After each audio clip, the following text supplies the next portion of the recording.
Hi, so I'm Akshay and I chose Edward Kennedy's address at the memorial service of Robert Kennedy. And I chose this because I flipped a coin. So, What was the other option? the Pearl Harbor speech. Ah, Right.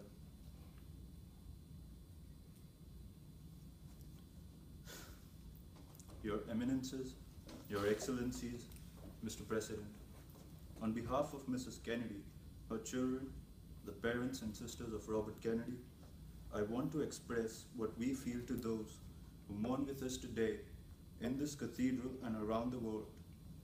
We loved him as a brother, and as a father, and as a son.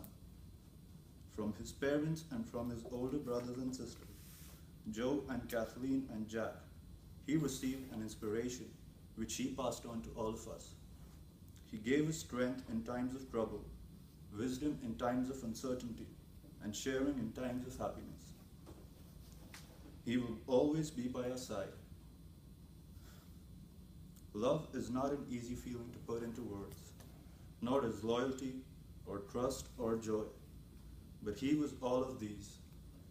He loved life completely and he lived it intensely. A few years back, Robert Kennedy wrote some words about his own father, which expresses the way we in his family felt about him. He said of what his father meant to him, and I quote, "What it really all adds up to is love. Not love as it is described with such facility in popular magazines, but the kind of love that is affection and respect, order and encouragement, and support. Our awareness of this was an incalculable source of strength. And because real love is something unselfish and involves sacrifice and giving, we could not help but profit from it." And he continued, "Beneath it all, he has tried to engender a social conscience. There were wrongs which needed attention. There were people who were poor and needed help. And we have a responsibility to them and to this country. Through no virtues and accomplishments of our own, we have been fortunate enough to be born in the United States under the most comfortable conditions. We therefore have a responsibility to others who are well less off." That is what Robert Kennedy was given. What he leaves to us is what he said, what he did, and what he stood for.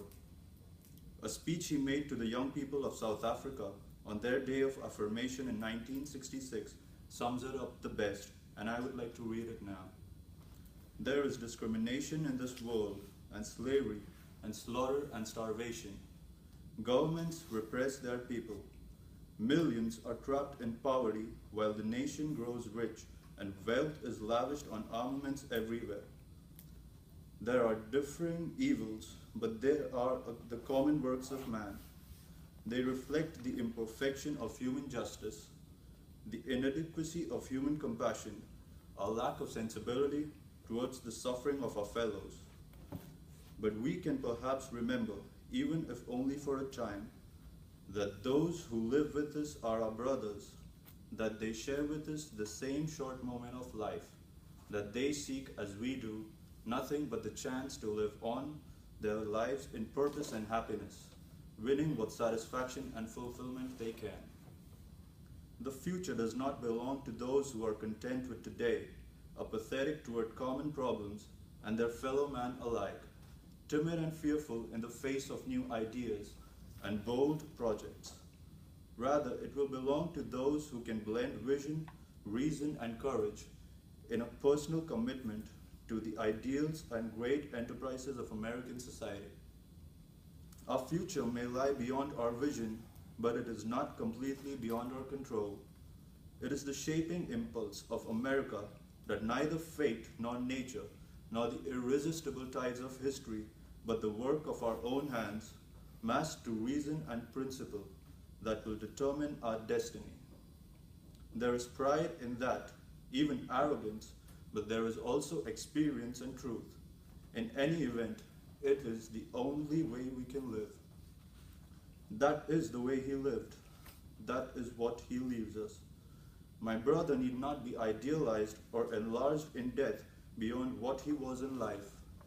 to be remembered simply as a good and decent man who saw wrong and tried to right it, saw suffering and tried to heal it, saw war and tried to stop it. Those of us who loved him and who take him to his rest today pray that what he was to us and what he wished for others will someday come to pass for all the world. As he said many times in many parts of this nation, to those he touched and who sought to touch him. Some men see things as they are and wonder why. I dream things that never were and wonder why not.